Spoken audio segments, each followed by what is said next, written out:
salat. The problem that we are facing with salat is that salat has to do with spirituality. It has to do with feelings that come through your heart and thoughts that come through your mind. A successful Muslim, like Allah subhanahu wa ta'ala says, قَدْ أَفْلَحَ الْمُؤْمِنُونَ الَّذِينَ هُمْ فِي صَلَاتِهِمْ خَاشِعُونَ. Verily the believers are successful, they are the ones who have khushu' in the salat. They pray properly, they stand before Allah subhanahu wa ta'ala properly. A crucial step, a crucial cornerstone in achieving this target is to know who you're standing in front of. Who are you speaking to? Which words are you reading? These feelings, this set of feelings, they have to come through your heart, and the more they take you on, the more they are in your heart, the better your salat is. And the weaker these thoughts and feelings come to your heart, the weaker your prayer is. Most of us, my brothers and sisters, when we stand in our salat, we are daydreaming. That's the honest truth. 90% of us, we're daydreaming in our salat. We're not even thinking of what we are supposed to think about. The thought of thinking of something doesn't exist. Why? Because the intention is not there, the strength is not there, the understanding is not there. This is why briefly, inshallah, what feelings, what emotions must come through our hearts standing before Allah subhanahu wa ta'ala? How can we assist? How can we basically amplify these feelings? Number one, knowing who Allah subhanahu wa ta'ala is. Who am I talking to? Who am I standing in front of? Allah subhanahu wa ta'ala, my brothers and sisters, does not need us. Allah subhanahu wa ta'ala is the greatest. He does not need your ibadah, does not need your concentration. Allah is not waiting for your charity. Allah's kingdom and dominion does not increase with your dhikr and tasbih and ruku' and sujood. We need Allah. We should be honored. Every single one of us, the second you make takbir, the second you say Allahu Akbar, should be honored. That Allah subhanahu wa ta'ala has allowed you a window of opportunity to speak to Him, to stand before Him. This is why the ulama say, whoever wants to talk to Allah, he should pray. You want to talk to Allah, start praying. When you're praying, you are directly, with no barriers, with no intermediaries, with no interpreters, you are speaking to your Lord, your Creator. This is why very, very important that we realize who we're talking to, my brothers. It's a small brief hadith. You know, Allahu Akbar, the understanding we should have who Allah subhanahu wa ta'ala is.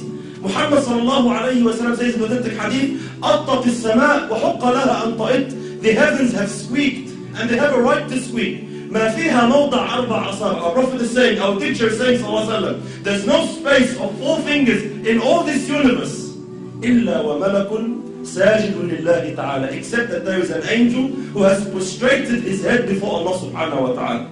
Every 4 fingers, billions and billions of angels, billions and billions of creations of Allah are continuously praising Allah subhanahu wa ta'ala. Allah subhanahu wa ta'ala says, تُسَبِّحُ لَهُ السَّمَوَاتُ السَّبْعُ. The 7 heavens and what it contains, and what is in there. تُسَبِّحُ لَهُ السَّمَوَاتُ السَّبْعُ وَالْأَرْضُ, and the land, وَمَنْ فِيهِنْ, and everyone inside it, and everyone within the boundaries. تُسَبِّحُ لَهُ السَّمَوَاتُ السَّبْعُ وَالْأَرْضُ وَمَنْ فِيهِنْ وَإِن مِّن شَيْءٍ إِلَّا يُسَبِّحُ بِحَمْدِهِ وَلَكِنْ لَا تَفْقَهُونَ تَسْبِيحَهُ. Everything is praising Allah. Rock, land, tree, whatever it is praising Allah, glorifying Allah. وَلَكِنْ لَا تَفْقَهُونَ تَسْبِيحَهُ إِنَّهُ كَانَ حَلِيمًا غَفُورًا. But you don't understand, you don't comprehend the praise, you can't hear the praise. But everything is praising Allah. Allah is not in need of you. Allah is not in need of you standing, feeling obliged like most of us. Why do we pray? Majority of us, my brothers, we pray to offload the obligation. Alhamdulillah, I finished my salat. If you come and stand before Allah with this intention, are you unaware that Allah subhanahu wa ta'ala knows exactly what is going through your heart at that stage? You know these feelings that come to us, we don't say them in public. No one can say, Allah, let's pray. No one says that. No one says this, man, get over and done with, khalas. We say, let's go pray over in my heart. Allah, please, let's go. Let's go, over and done with. This feeling that I'm praying just to offload the burden of salat is not the right feeling you should have. You should be honored, my brothers and sisters, wallahi, in issues of dunya. When we deal in our dunya here, with human beings like us, wallahi, subhanallah, if you stand in front of someone you're afraid of, like a judge in court, or a bully of some sort in Auburn, or a president, a prime minister, an ASIO agent, wherever you stand in front of, what happens to you naturally, without no motivation, without no one to have to give you a 7-step course on how to fear him? Naturally speaking, subhanAllah, your heart starts pounding. You feel something. When you're standing in front of the judge and he's about to announce the decision whether you'll got 15 years in jail or not, your heart starts pounding naturally. No one needs to give you a course. Why? Because we are aware who this person is. I know who he is. I know what authority he has. I know what he can do. I know what he can decide now. He can wreck my life. And because I know this, naturally the feeling, the emotion comes naturally. The problem is when we deal with Allah, these feelings do not exist. You stand before Allah and you're daydreaming. We all know Allah knows what's in your heart. But it does not move anything in you. Every blue moon, every now and then, maybe in Ramadan when you're feeling down, something that you're going through trouble with your family, you want to get married, you get some emotion. Other than that, our salat is just far off where it should be. Why? We are unaware who you are standing in front of. The understanding that Allah now subhanahu wa ta'ala has allowed you to speak to Him. Wallahi, my brothers and sisters, wallahi, we see Muslims in this dunya, they get to meet a sinner, let's say an actor or an actress or a pop star of some sort, and they are so overwhelmed by the fact that they had an opportunity to get his signature or her signature. They're just so overwhelmed. They would say, they'll be speechless. I'm actually standing in front of you, I can't believe it.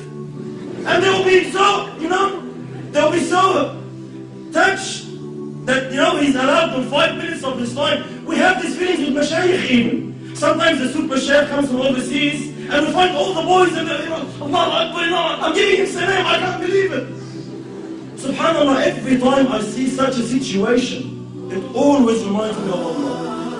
Subhanallah, who is this person? Regardless, all ranks preserved. Who is this person? The Shaykh once said, imagine if you were to meet Muhammad sallallahu alayhi wa sallam, what would you think?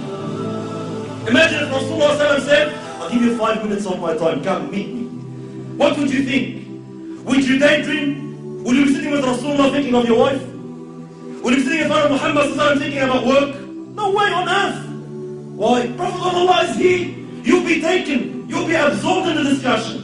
But subhanAllah, we stand before Allah every day 5 times daydreaming. Why? We are unaware who Allah subhanahu wa ta'ala is. And how patient is Allah? How merciful is Allah subhanahu wa ta'ala, my brothers? Imagine Allah subhanahu wa ta'ala knowing, seeing what's in your heart. He gave you everything. He gave you the wife you're busy with. He gave you the husband you're busy with. He gave you the job you're thinking of. He gave you everything you're thinking about that's distracting you from Him. And He knows that, and He is patient with you. He is Halim subhanahu wa ta'ala. He still accepts you. He still allows you. Subhanallah. Imagine a prime minister allows a peasant to come and meet him for 5 minutes. Says, alright, you have problems, come. I'll allow you to meet the prime minister. But the peasant comes, he enters the office, and he starts playing with things around in the office, forgets about the prime minister. What will happen to this guy? He'll be banned. You will never ever have a chance to meet the prime minister again. Why? You're an idiot. We allowed you the chance, we opened the door for you, and you don't want to present your situation. You don't want to say anything. You get busy with something else. Why did you come? Likewise, imagine Allah subhanahu wa ta'ala, the King of Kings, 5 times a day allows you an opportunity to speak to Him, to complain to Him, to beg of Him, to ask of Him, and you are daydreaming. And Allah subhanahu wa ta'ala still allows you. Allah doesn't ban you. Allah doesn't say, this guy is disrespectful. No, Allah is patient. Allah waits subhanahu wa ta'ala. You will understand. You will come back. So very, very important. Step on who Allah subhanahu wa ta'ala is.